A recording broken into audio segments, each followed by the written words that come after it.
Any public comments? Anybody wish to make a public comment?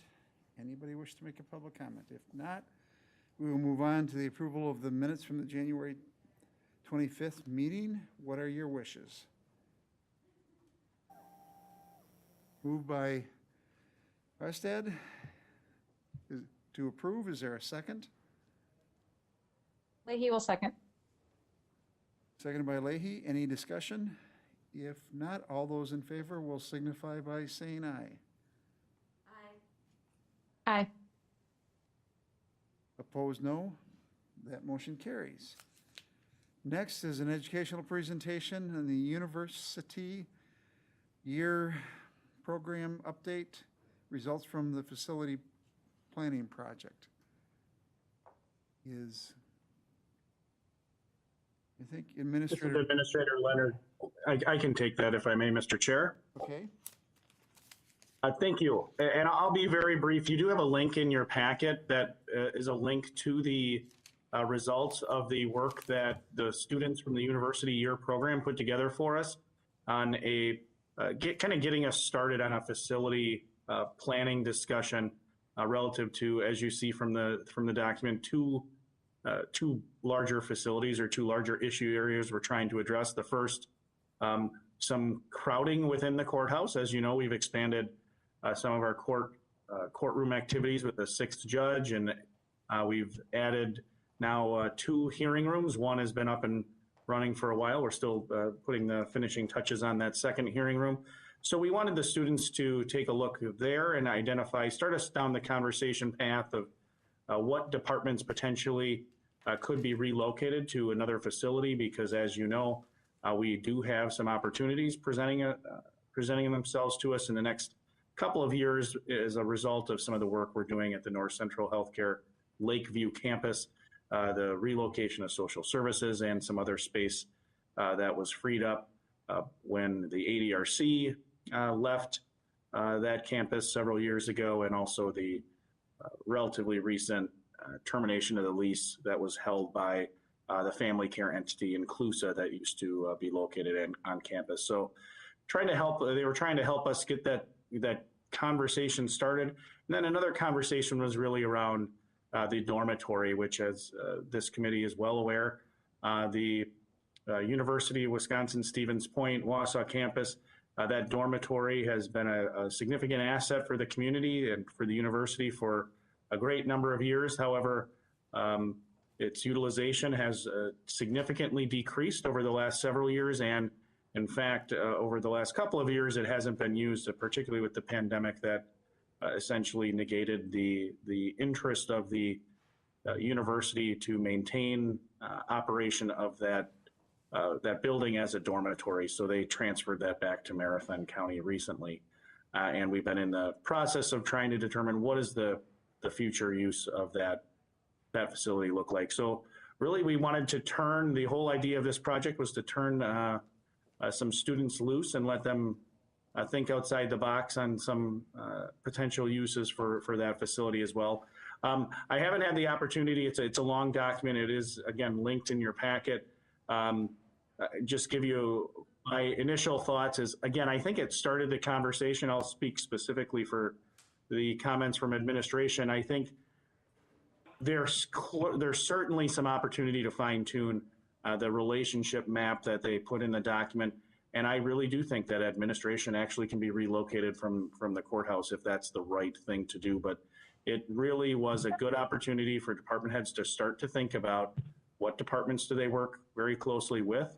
Can we envision working in a different way? And then as it relates to the dormitory, it really was that opportunity to think outside the box. And we're going to present the findings from this, of course, to the firm working on the master plan for the west side properties that we have. That project is underway. We've finalized that contract with that vendor. So we'll turn this information over, but it's just one more project that we submitted with the University Year partnership to keep you informed of how that partnership is working. I'm actually down in Madison right now with the Wisconsin Counties Association event, and I'm hoping to speak with Mr. Luter from the University Year Alliance later today or tomorrow to just check in on how the process is working from their perspective. But I think the students did a nice job kind of kicking us off and getting us perhaps to look at some potential uses for that dormitory, particularly that we hadn't looked at previously. So really not asking for any action at this point, and I don't have a timetable for you for when we would be looking for action, simply bringing the document in front of you today. Okay. So Lance, are you anticipating that this is food for thought, or what are your thoughts on, you mentioned that you would forward it on to the people doing the master planning efforts, but do we need to do a check-in formally with some of the discussion points for guidance? I think that's a good question. I don't have a timeline on when I think we need to make some of these decisions. I certainly don't think the work that the students did is going to be able to negate the need for us to do more detailed facility planning work with respect to the courthouse and also with respect to any relocation of departments to the Lakeview campus, the North Central Healthcare campus. The work that the students did, I think, again, it started the conversation, but as you all on this committee know that, master facility planning projects for facilities like the courthouse or facilities like, the Lakeview Professional Plaza, you're generally in the tens of thousands, pushing that $50,000 mark to have someone do that work. I think, again, the way I look at this was we turned the students loose to help us get the conversation started. But I don't know, Mr. Chair, if in specific answer to your question, if there's anything other than simply reporting out and maybe having it for food for thought and dissemination when we do get to those later planning stages, because I don't think it replaces the need for that work. Are there, one of the focuses of the report was on the dormitory. Is there a need or desire to have us make a declaration of that facility as being surplus and or excess for the purposes of planning and entertaining proposals from the community relative to the use of that building? My sense, Mr. Chair, and I take it that's a question for me, my sense is that's a little premature. That would be premature at this point. We're engaging the university as part of that West Side master planning effort. Jamie Polly from the Parks, Recreation, and Forestry Department, our facilities department, they're working very closely with representatives from the university as well as from the city. So I think we're kind of hitting that community need piece through those partnerships, but also I think it's really important to say that we want the university to at least we want them to be very involved in that planning effort. And our previous conversations with the university and the previous RFP that we released was aimed at continuing to utilize that dormitory for student housing.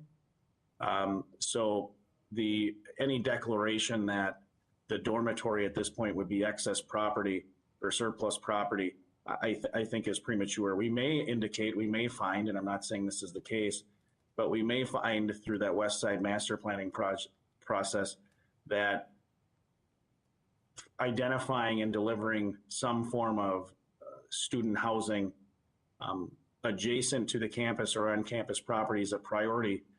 And that may require the dormitory, the current dormitory, to be utilized in a different way to support that. And one way that we could do that, which was discussed by one of the potential vendors at the time of the RFP release, was the conversion of that property into additional parking.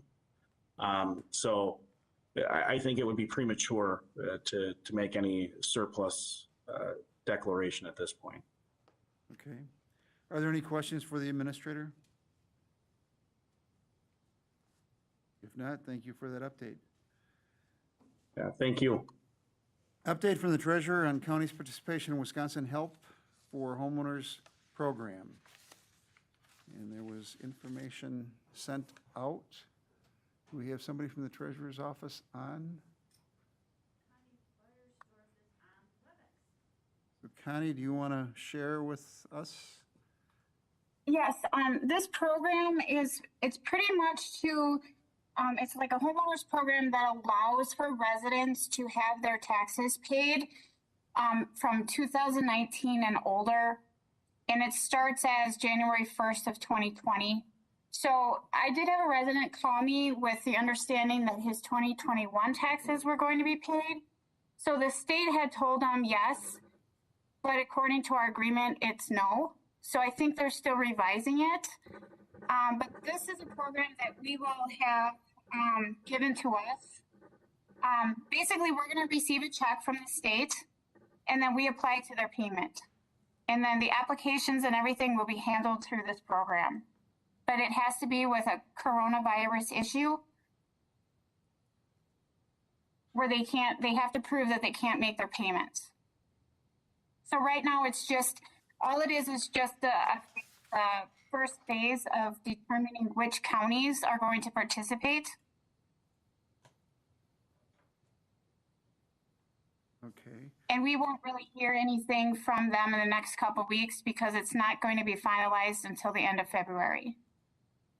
So one of the questions that when we started talking about this was whether or not you had the authority to enter into this on behalf of the county or whether that needed to be approved by the committee. Has that been resolved? Yeah, it really didn't need to be. It's just a program that the residents can be part of. Okay. And it was something that had to be signed, but not necessarily that had to be approved, because we don't really do the approvals of this. It's basically through this program. They actually do. They accept the applications and they approve whether or not they will apply, and the payments will be given to the county. So if the resident chooses to do it, the payments go directly to the county and then we apply. And if the resident does come in and pay it on their own, then we give that organization back the money that they had given us to pay for it. So the resident really doesn't see any of the money. It just gets exchanged through the county, and we ask that it come through a check so that we can track it. Okay. So it's just an additional program that's going to last through 2026. But like I said, it has to be approved by them with an application that they truly needed the support because they lost their job through the coronavirus pandemic. So it's not really our decision whether or not they get the money or not. It's theirs, and we just apply it. They just wanted to know if we would participate in taking the payment. All right, are there any questions? I think this is a way we can help out struggling taxpayers. And thank you for bringing that to our attention. So we don't need to take any action, and they're in the process of finalizing the processes and procedures. And we could be the beneficiary of having some of those back taxes associated with COVID-related loss of income reasons paid. Yes. Are there any questions for Connie? If not, thank you for that update. We'll move on now to operational functions. Discussion and possible action on the approval of the January claims and question cost. Christie, those were distributed. Are there any questions relative to the claims or question cost? If not, motion to place them on file is in order. File, or is it correct? Do we file or approve? You approve. Is there a motion to approve? This is an area where I need. Motion. All right, moved by Leahy. Is there a second? Is there a second? Is there a second? Thank you. Seconded by Supervisor Arstead. Any discussion? If not, all those in favor of approval of the claims and question costs will signify by saying aye. Aye. Opposed, no. That motion carries.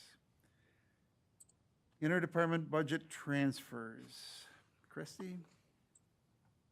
Not a lot of, too much excitement except for the sheriff's department, and they've got some really, interesting gadgets that they'll be able to use effectively within their programs.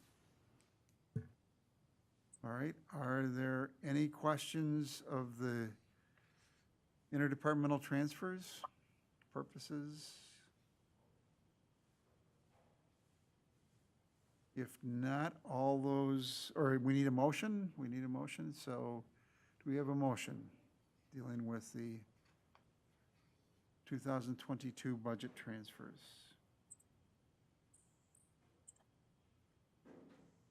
Leahy will move to approve.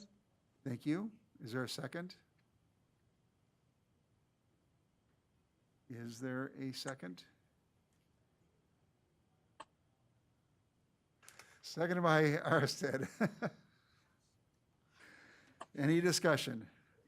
If not, all those in favor will signify by saying aye. Aye. Opposed, no. That motion carries. We will now move on to follow-up from the ARPA presentation to the county board. We had some points that were raised by supervisors, and we just wanted to put it on the discussion of what modifications, if any, should we make to the process based on the comments that we received. I think we heard comments both at the meeting and potentially after about wanting to make sure we run everything through that process. There was one desire to have a more complete plan, but then also discussion of criteria, process, and timelines for distribution of the funding. Does anybody have any thoughts based upon the comments that we received from the county board based upon the presentation of our process? Or the options are for us to look at it now. The second option would be for us to look at it after we begin to go through the application process. And we understand how it might actually work. Does anybody have any thoughts today? Or do you want to think about it and we could put it on our informational meeting discussion so that we could have a better discussion and we would have more members present? I'm seeing Jennifer nod yes. I'm at Craig. Allison, any thoughts? Yeah, I'm fine with discussing it when we have more members present. I guess my only comment would be that while in a perfect world we would have every application in front of us at once, that's not going to happen, so I think the idea of creating a comprehensive plan probably just isn't the nature of this funding. I think we can do the best that we can to come up with the application form, and that we're grading every project with that same criteria. And I think we did a good job of that, and we'll probably learn more about it when the process truly starts. But I guess I would caution us to use words like plan, because I just don't think we're going to be able to look at absolutely every application at once. One of the questions that was raised was what criteria will we use to score those, and will we score them for comparative purposes? Give some thought to that, and we'll pull together. One of the problems that we have is in the past we've used scoring processes, whether it was for the environmental repair fund, and people weren't happy with that scoring process, and we used it for the capital improvement planning process, and people weren't happy with that. We can revisit those and see if there is some objective criteria or subjective criteria, whatever you'd like it to be, to evaluate the applications going forward. But again, we'll bring a little bit more information, and I prefer to do that in so much as we're missing right now 3 members of the committee at our next meeting. Any thoughts, other thoughts? If not, we'll move on to tax deed properties. Does Kim have any?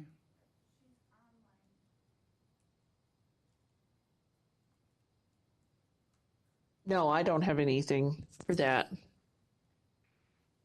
So I know that Michael Perner was going to give a brief update relative to the property in the town of Wausau. We will maybe defer that until he is going to be joining us, and we'll ask him to give that update when he arrives, if that's all right. So we'll delay that discussion. And moving on to carryover of capital improvement funds for the broadband expansion from 2021 to 2022. It was a request of both the broadband task force with the support of the infrastructure. There's approximately $114,000 left over in last year's capital improvement plan that was not spent. We had allocated for broadband expansion.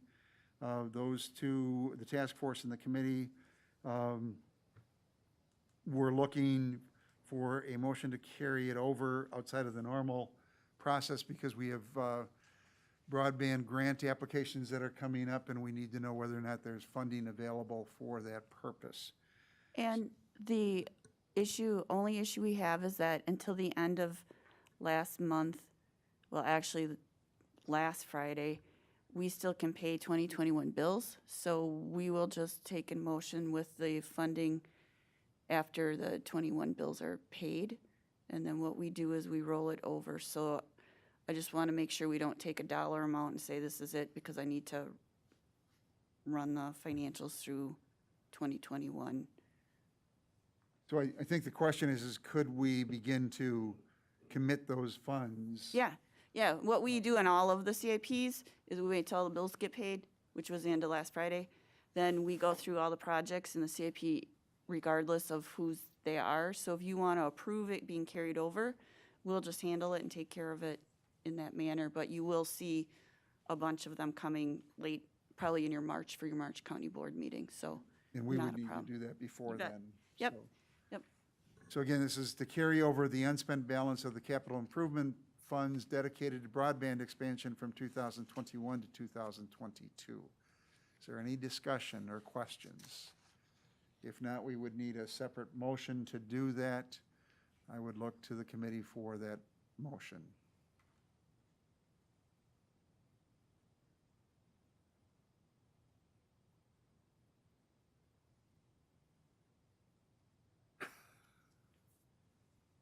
Moved by Arstead to carry over the unspent capital improvement funds from 2021 into 2022.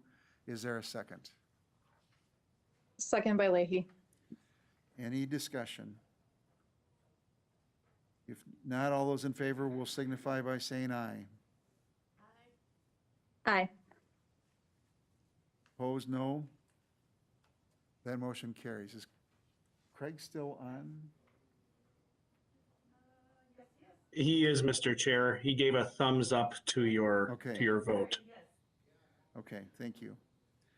All right, discussion and possible action by the committee to forward to the county board, purchase of 39.085 acres adjacent to Brookall County Park for Parkland and associated budget transfer. Jamie? Thank you, Mr. Chair, members of the committee. This is being brought forward to you. We had the opportunity, we were approached by Matthew Construction as they go through all of their land that they own in Brookall and determining which land that they do not plan to mine in the future, and then keeping the land that they do plan to mine. As you may recall, a few years ago, the county purchased the 70 acres in Brookall for a county park from the Wassa Papers land that was there. So this, when they approached us, Matthew Construction has been working with us on a lot of other things, just trail easements and stuff over the years. They asked to approach the county first to see if we were interested in purchasing this land. This is a little over 39 acres. just north of our county property, so it would make our county park a little over 100 acres. And it's heavily wooded. Portion of it is already in managed forest law. So as far as the taxes on it, by taking it off the tax roll, the county would lose a little over $1,000 based on this 39 acres. Because it's already partially in that program. This did go through the Park Commission and the ERC on February 1st for purchase. It does fall in line with our strategic plan, objective 5.2, still going through December of this year to average a purchase of 320 acres of park and forest land each year. So right now we do not have plans specifically for what this would be developed into. It would be the opportunity just to make this county park bigger. Right now it's open public land. We don't do anything with it. There isn't any maintenance on it. We could look to this land, for timber management in the future, just like we do with some of our other parks. So there could be potential revenue in a small portion there. We won't know what the cost will be to staff or to our maintenance until we actually develop the plan, which is, something that's in our long-range plan for undeveloped property. Or we could just keep it open to the public and people can walk around on it and explore 100 acres. But we're bringing this forward to you tonight to go in line with our county strategic plan. We have the opportunity to purchase this property and move it to the county board for approval. Are there any questions for Jamie? If not, what are the wishes of the committee?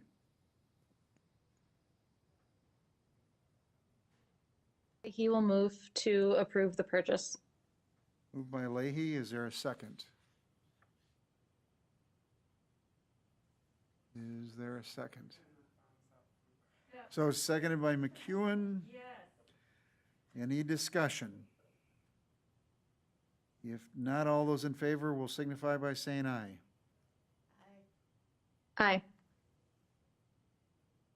And we got a thumbs up? Those opposed?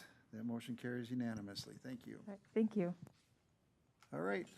Establish salaries for elected department heads. And we had a report at the last meeting. We're looking for an update if you have one. I do, thank you. Bear with me while I share my screen here.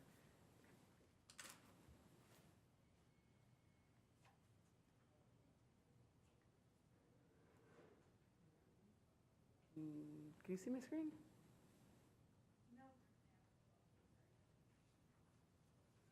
Yes, Molly, we can see it. Okay, thanks. All right, so the task remains the same pursuant to statute 5922. The salaries for the 2023 to 2026 term for both the sheriff and the clerk of court need to be set prior to April 15th, 2022. So these are the current term compensation salaries as they stand with that lump sum equivalent payout. You can see here the salary, the increase, and then the total compensation, and then average term compensation. At the last meeting, my recommendation was a minimum salary lift of 10% going into 2023 for the sheriff, and no more than a 5% increase for the clerk of court. There is some additional information has been provided in terms of other counties' plans beyond 2022. The last meeting, there were just 2 counties that had reported their plans. Additional counties have added. At this point, there's an average of a 6.41% increase going into 2023 for sheriffs. However, Sheboygan is really the only light county on this list. Sorry.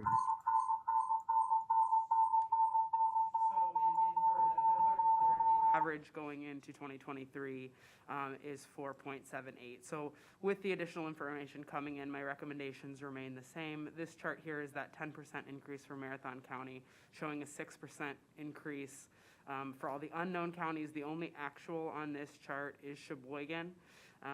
But again, these are our surrounding counties in terms of population. So the closest comparables, this is where we would be with that 10% lift against their 6% lift, which is just below what the average of reported counties are coming in. And we talked about the way of executing that in the last meeting. So there's a couple of different charts here. So the one on top is the current term the salary the base has remained and what those lump sums payouts were over time. At the chart at the bottom here, so both charts are going in with a 10% lift into 2023, but we've got a base building of 2% year over year in the one, and then the other, you see this is an approximate, and these are variable because this would be our current process of, with that board-approved percentage, we would pay out a lump sum. So if we were to go with that base building of 2%, beginning with that 10% lift, that term average would be brought to 119,446.67. The term difference there would be 46,449.98. The other chart here, keeping that base at that 10% increase and then just paying out those lump sums, that would, and that again would be approximate. I put in a 3%, a 2.3, and a 3%, just for the visual here. That would give you a term difference of 41,974.45. So just some projections on that 10%, what that would look like if you were to stick with the current lump sum payout or establish a base building year over year increase. So this is for that 5% increase for the clerk of court, what this would look like. Again, the average of reported counties, they're going into 2023 with a 4.78 increase. Sheboygan is an actual number there. And then opposed to population numbers, I have the number of branches as a comparable here, so you can see where Marathon County would lie with that 5% increase. So similar here, just showing the breakdown of the two different ways of going about something like this, the kind of base building increase or the continued kind of variable lump sum. Are there any questions? Just to let you know, Supervisor Fisher is on the WebEx. Okay. Can you share, that's not part of the packet? It is not part of the packet, so it's Can in we- the folder. Can you add it to the packet?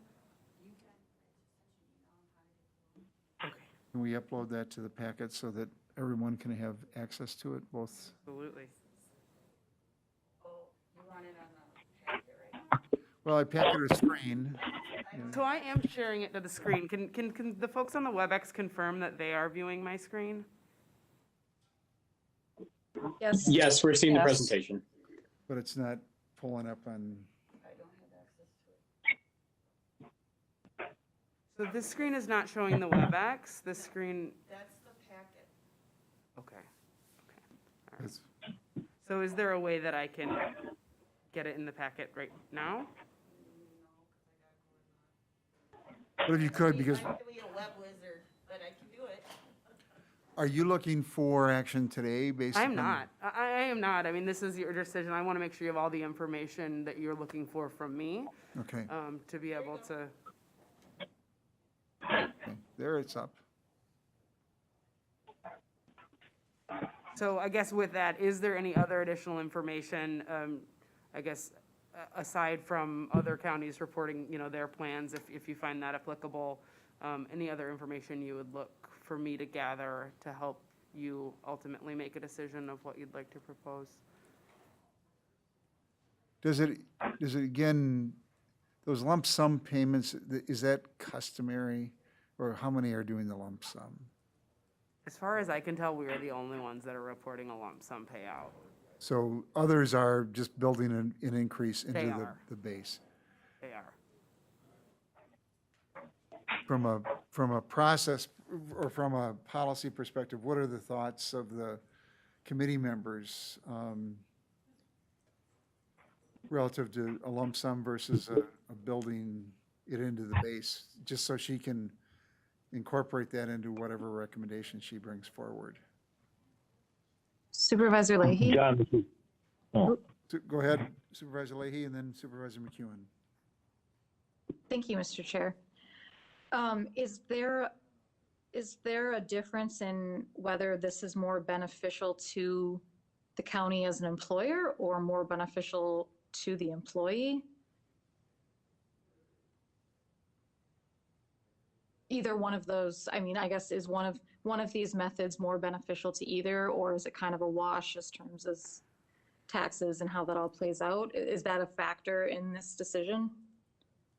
Well, with the base builder, the salary goes up. It's higher. So, the term average, we're looking specifically at the clerk of courts here, that term average is 94, 211, opposed to that 93, 329. And then again, at the end of that term, the base salary in the base building option, that 2026 salary is that 97,000, opposed to at 2026, the base of the lump sum option remains that 91,000. Again, that's with the clerk of courts here. So the base building, of course, then increases the base, the salary is higher, and any percentage growth on top of that, even if you were to go back to a lump sum payment, would ultimately be higher with building that base. So I would think that an individual stepping into this role would want to see a higher base, but the actual difference, I mean, again, if you look at the actual term difference in the dollars and cents, it's not a huge amount of money between the two different options. The difference is whether or not there's any increase, basically it's whether or not you're going to have an increase internal to the term of office, because the lump sum payment nets out about the same amount in annual salary to that individual versus the building into the base reflects inflation and others, which is how we would deal with traditional employees. Outside of we have the merit pay, and then we typically do something in the base. For employees, we build their base through the merit. Yeah, so our pay for performance, actually, department heads have the discretion to pay it out either way. They can pay in an increased base percentage, or they can use that pot of money to pay out in lump sums. So it's dependent on where the employee is, what their, look, if an employee is nearing retirement, building their base isn't as important as getting that lump sum payout.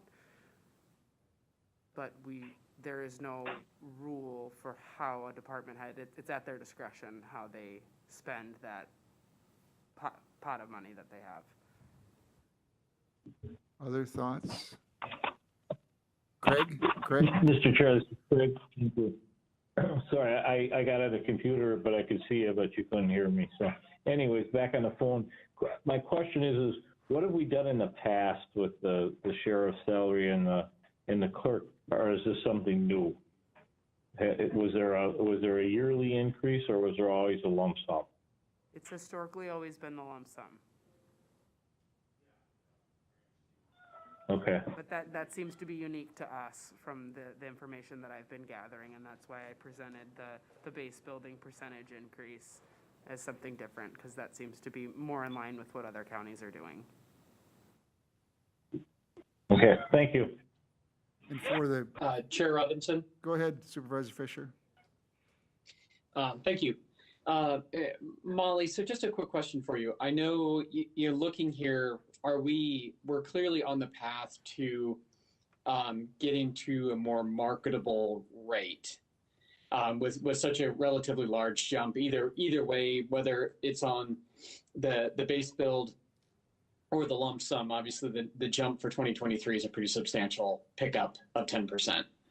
I'm just assuming that we're a potential risk of losing or not being able to attract the needed talent in these two roles. Is that correct? Is that what you're seeing? Yes, and more so in the sheriff than the clerk of court. My recommendation would not be to exceed 5% in that, because we're much more competitive. Whereas in the sheriff, we are lagging. Okay, so this would get us closer to our like counties on a marketable rate. That's correct. Okay, thank you. And the reason the 10% is there is because we kept providing basically that lump sum payment. Had we compounded that during the term of office, it would have been a much smaller increase during the term of office. That's from correct. one. So we're playing, to a degree, catch up relative to market conditions and peers at the end of the term, which we would have to, if we did with the lump sum payment going forward, we would have that same situation in 4 years. And we would have, from practical perspective, very little growth within that period of time for the salary for that elected official, because we're not compounding it, but we're doing lump sum each year to basically kind of hold it the same. So, In fact, for the sheriff specifically, from the total compensation of the 107 opposed to the 105, the 115, 10% base increase is actually only a 7% jump from that total compensation. okay, Mr. Chair, this is Craig. go ahead. Well, I agree with your last statements about if we continue to do the lump sum in 4 years, we're going to be dealing with this again. So, you know, I guess my thoughts are is that we would go with the yearly, you know, increase to stay, you know, somewhat equal to the other sheriffs or clerks. And I don't know if that's what other people are thinking, but I agree with you. In 4 years, we're going to be back to the same situation. Chair Robinson. Go ahead. Thank you. So Molly, one follow-up question. In your opinion, or as managing the departments and being led in that direction, which one of these would you see as an easier method to implement and then manage over the next several years? Setting the percentage up front and building on the base opposed to that variable lump sum. So for the simple ease of management and reduction of, you know, potential soft, I'm just looking at soft savings when it comes to things like time savings and efficiencies within managing all the departments. You know, not obviously these are specific to just here, but in the idea of making things as simple as possible and streamlined, it seems like that would be the recommendation that I would make to follow.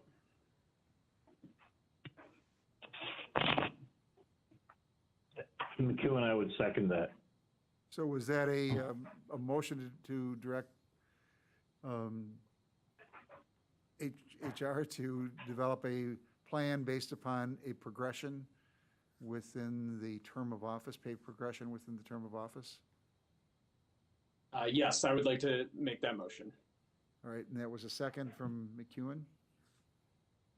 Yes. Any discussion? If not, all those in favor of that motion will signify by saying aye. Aye. Aye. Opposed, no. That motion carries. So we're still looking for you to establish what that base rate will be, and that will be coming back to us at a future meeting. But you now have the direction relative to the process by which you'll go about doing it. Is that helpful to you? Yes. Okay, anything else you need from us today? No. So thank you very much for that research. All right, we're going to go back to tax deed. John, just one quick question on that. Okay, go ahead, Kurt. Doesn't that still have to be set prior to April 1st? Mike is nodding his head timidly. Yes. Well, I think the salary has to be set because the share and the potential raise during the term has to be set prior to the officials being able to take out papers, which is April 1st. So It's April 15th. April 15th? Oh, excuse me. Okay, April 15th. So I think we have to have it scheduled to be at least in the March meeting.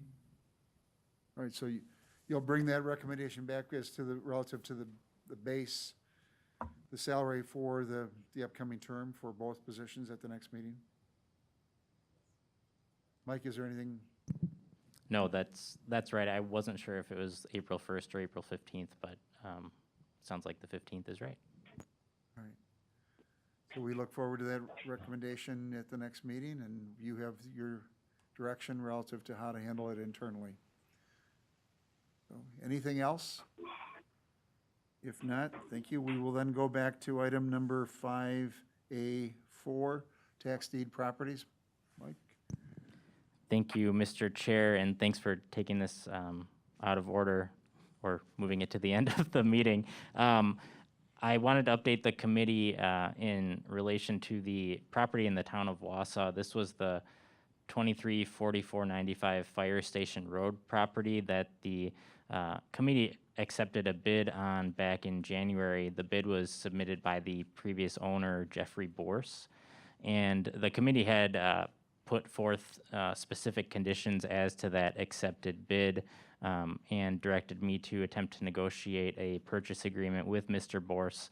I did meet with him and was able to construct an agreement that he did sign. That agreement does certainly have some requirements of Mr. Borse before the deed would transfer into his name. He's already paid the entire bid amount, so that has been accomplished. He does also need to pay all of his special assessments that are owed to the town of Wausau and develop the cleanup plan for the property. And there is a date certain in that agreement by which he needs to have that cleanup plan completed. So he was agreeable to all of those terms. He did execute that agreement, and we're awaiting confirmation of those items, the payment of the assessments and the actual plan before moving forward. But I just wanted to update the committee as to the progress on that. Are there any questions? Now, it's not here for action, but rather for an update, given the fact that several of you had asked or inquired, and that's the status. So if he complies, the property tax deed will transfer to him. If he fails to meet them, we will be back at square one. Mr. Chair, this is Craig. Go ahead. Thank you.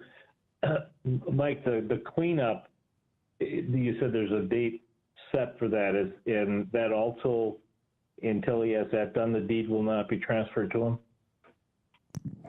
So because of the nature of this process, the most leverage we could build in for the county was to require him to make the special assessment payments and develop a cleanup plan. He also has to substantially comply with the cleanup plan by a date certain, I believe, which was July 1st. However, in order to comply with the cleanup plan, the deed has to transfer before then, otherwise he wouldn't have the authority to clean up the property. So the deed transfer is contingent on the payment of the fees and the development of a written cleanup plan that's in compliance with what's outlined in the agreement. But the deed would transfer prior to the cleanup actually occurring. And that's, as we discussed at the initial meeting, that's kind of the enforcement issue with this type of an agreement is at some point the deed does transfer. The health department under this agreement would have the authority to inspect and access the premises to determine whether it has been cleaned up and is within the requirements of the health department under their human health hazards ordinance. And if it's not, they have enforcement action that they can take, but it would not prevent the deed from transferring at that point. Supervisor McEwen, does that Okay, answer your thank question? you. Okay. Yes, thank you. Any other questions? If not, that is the last item. For those that have joined us, we pushed off the discussion of the ARPA presentation for what modifications would you like to make, and the criteria and the process and timelines to our informational meeting later this month to give us some chance to think that through. And everything else was approved. Any other items to come before us today? If not, John, this is Craig. go ahead. The concerns that were brought up at the county board when you did your presentation, could we get details on those? I can't recall what all the discussion was, or unless you go back and watch it on YouTube. Well, I think there was, the concerns were, do we have a plan versus a process? And do we have objective criteria for evaluating the projects when they come in? So those were the primary points. Correct me if somebody else has a different interpretation, but they were Those were the points that were raised, particularly at that meeting by Supervisor Dickinson. Okay, all right, thank you. It was the plan and then the criteria for which we would evaluate and rank those projects. We have Okay. Sounds good. Okay, thank you. and I'll go back and watch it again just to make sure, and we'll have that up at our next meeting. Any other items to come before us today? If not, a motion under 8 is in order.